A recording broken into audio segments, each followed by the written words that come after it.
From the All Indiana Podcast Network, this is the News 8 Daily 8. Now, the latest news. Kylie Conway has the latest news. The top headlines. News you can use. Please stand by. Sponsored by LCS Heating and Cooling. Now, here's Wish TV's Kylie Conway. Hi, this is Kylie Conway, and this is the News 8 Daily 8 for Tuesday, January 19th. We're going to work in some sunshine for Tuesday. Our temperatures aren't going to be a whole lot warmer than yesterday. Some flurries might happen tonight.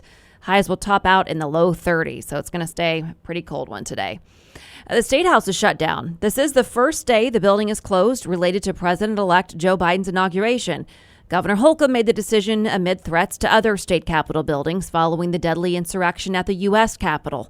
As of this morning, local law enforcement says there is not an actual threat. There are barricades in place, though. Our crew went to the Statehouse overnight to see what was there, saw some barricades out there, so cars can't drive too close. The FBI is advising that all state capitals be on high alert.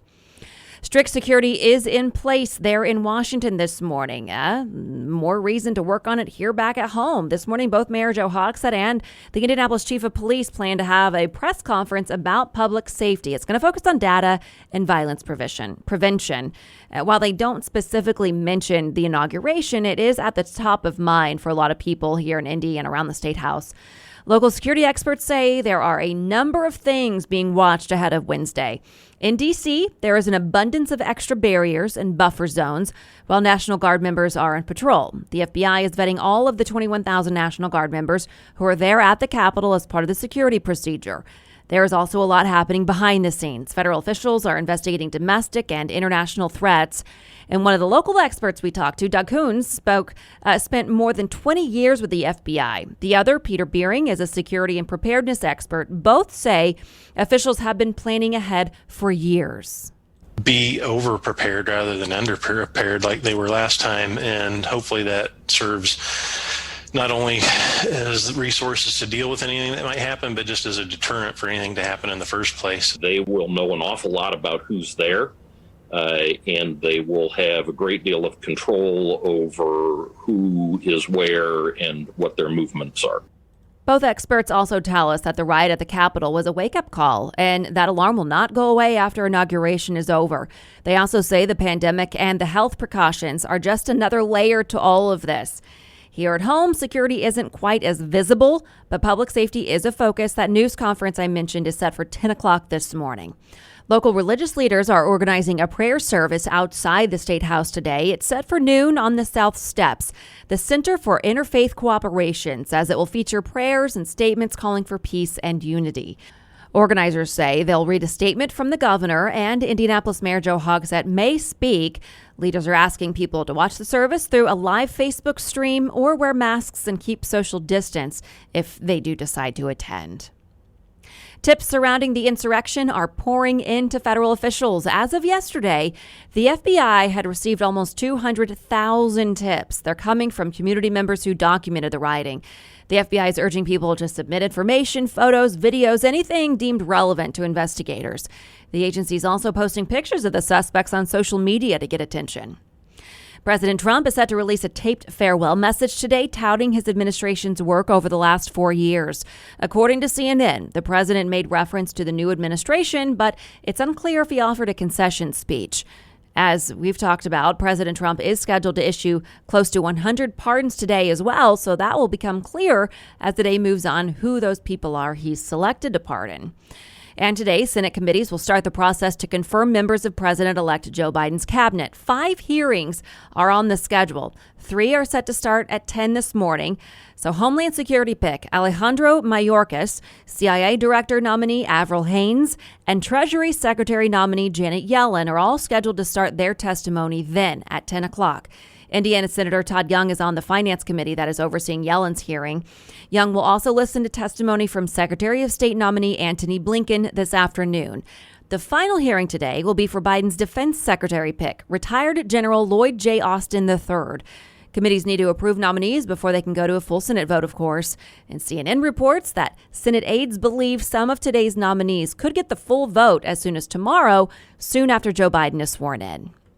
Biden is set to propose a new citizenship path for immigrants shortly after he takes office. The sweeping immigration bill would provide an 8-year path to citizenship for nearly 11 million people living in the U.S. without legal status. It's a massive reversal from the Trump administration's immigration policy. This proposed legislation puts Biden on track to deliver on a major campaign promise. The bill would not include increased border security, which could make it tougher to pass in Congress. And the Senate does reconvene today for the first time following the second impeachment of President Trump. An impeachment trial is next. This week's inauguration of Joe Biden makes the timing complicated and uncertain. The Senate trial could happen as early as tomorrow, but experts say that's unlikely because House Speaker Nancy Pelosi has yet to send over the article of impeachment. So once the Senate gets the article, it will then be required to start a trial. Greg Schufeld, an assistant professor of political science at Butler University, we've heard about him. We've talked to him several times about all of this as an expert. He says that there are a few moving pieces here at play. Senators-elect Jon Ossoff and Raphael Warnock from Georgia have yet to be sworn in, so Democrats don't have Senate majority yet.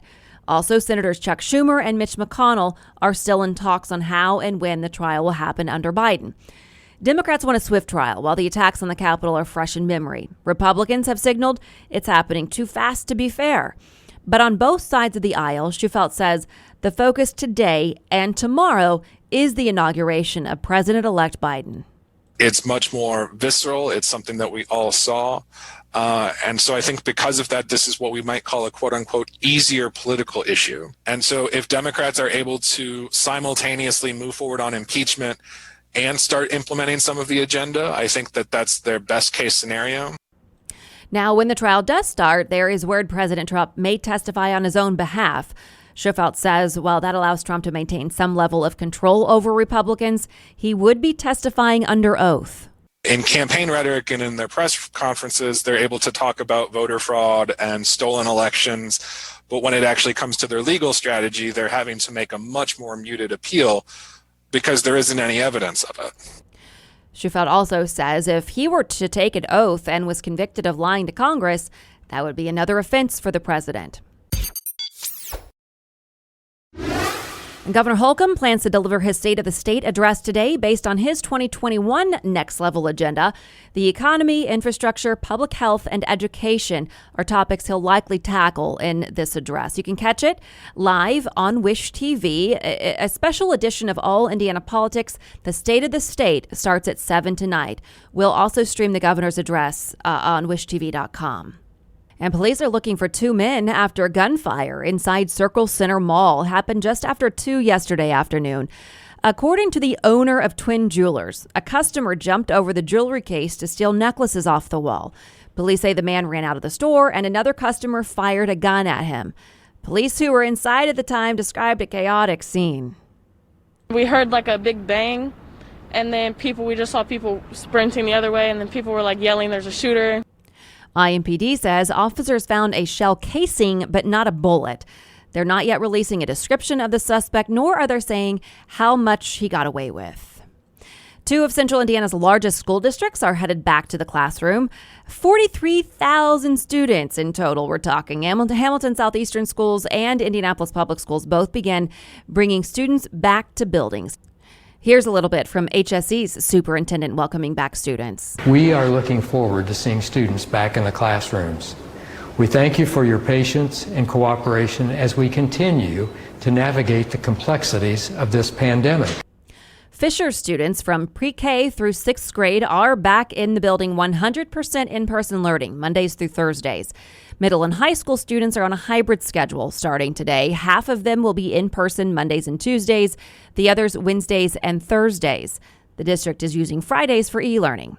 Then to IPS, students there are returning to physical classes in phases. The youngest students are fully in person starting today. That's pre-K through 3rd grade. Everybody else stays online until at least next week when 4th through 6th graders go back 100% in person. Students grades 7 through 12 will then start a hybrid schedule at that time. President-elect Biden says he will block President Trump's move to lift pandemic-related travel restrictions. Trump lifted the restrictions in an executive order issued Monday, set to take effect next week. It would allow travel to Brazil and most of Europe. In a tweet, Biden's incoming press secretary, Jen Psaki, writes that the new administration plans to strengthen public health measures around international travel. And our local economy here is dealing with a new blow, but also celebrating a return to some events as usual. One big event in particular that usually does happen in Indianapolis is not this year. The NFL Combine will be all virtual, be remote. But Disney on Ice and Jam Fest, they both brought some crowds back downtown over this past weekend. So, the Combine, you likely know, it's usually held at Lucas Oil Stadium. Because of coronavirus protocols, the league told teams that the workouts would take place on individual pro days on college campuses. Interviews and psychological testing will be done virtually. The league is working with club doctors and trainers to get medical information for prospects. And despite the Combine not coming to Indy, business owners say they were packed with customers who attended Disney on Ice and Jam Fest from restaurants like Weber Grill, shops like Silver in the City. Owners say downtown almost looked normal again for the first time in a long time, and they remain hopeful. Starting this weekend, Bankers Life Fieldhouse will welcome a limited number of fans also for Pacers game. Then after that is March Madness. I'm just really thankful that they're figuring out safe ways to do things, because it's just nice to be out and it's nice to see people having a good time, and it's nice to see people feeling normal. While there will be thousands of out-of-town visitors here in the coming weeks, business owners believe there is no economic success without locals coming in as well. All right, now to business headlines. The IRS is urging Americans to file their taxes electronically this year as the agency deals with a backlog of nearly 7 million unprocessed paper returns from last year. The IRS announced that it was delaying the start of the 2021 tax season, which usually begins at the end of January, to February 12th to prevent further backlogs. Gas prices are rapidly rising across the country, according to AAA. AAA says in central Indiana, the average price is $2.34 a gallon. The national average has increased by 5 cents to $2.36, which is 8 cents more than a week ago, 20 cents more than a month ago. And restaurants are buying less food than before the pandemic as they struggle to stay afloat. Restaurant operators were spending more on carryout boxes and bags as the demand for takeout and delivery increased. Around 40,000 restaurants nationwide spent 24.5% less on food and other items per quarter in 2020 than they did prior to the pandemic. That's according to a report by Buyer's Edge platform. Carnival says it already has more bookings for 2022 than it had in 2019. Executives say they're seeing good demand in all of the cruise markets, whether it be Caribbean itineraries, Europe itineraries. There's good demand for Australia and world cruises. Carnival says it may have some of the ships sailing again in April. Hollywood studios are starting to delay movies that are due to hit theaters in February and March. They're being postponed or going straight to streaming due to the still high cases of COVID. Morbius, a Spider-Man spinoff scheduled for release on March 19th, will now debut on October 8th.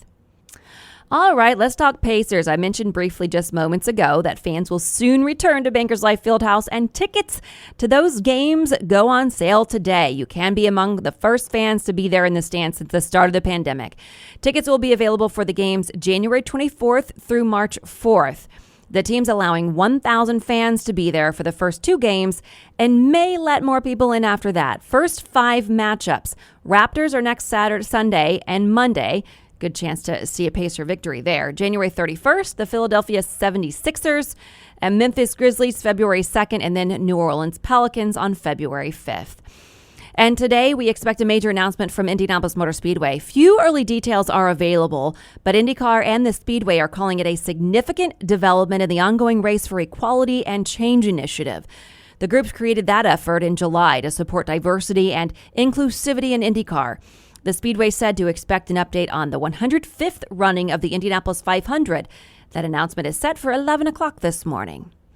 The Mega Millions jackpot is now at least $850 million. It is the second largest payoff ever for the game. Even if you don't hit the jackpot, there are chances to win. More than 4 million people won other Mega Millions prizes during the last drawing. 8 people won the second largest prize of $1 million each. And finally, allow me to introduce you to a Central Indiana man who had an abrupt change of career forced by the pandemic and now embraced as a blessing. Luke Wass was once a bartender at the now closed Morton Statehouse. Today, he's working at a local grocery store and loving it. Katie Wisely shares his story.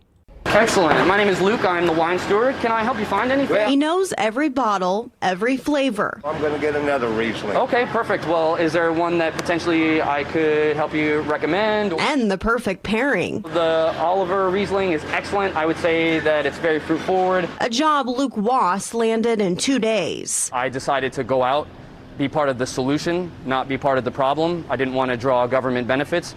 I wanted to get right back out there, serve my community. After 6 months in the pickup department, his hard work paid off. The goal is always to fact find.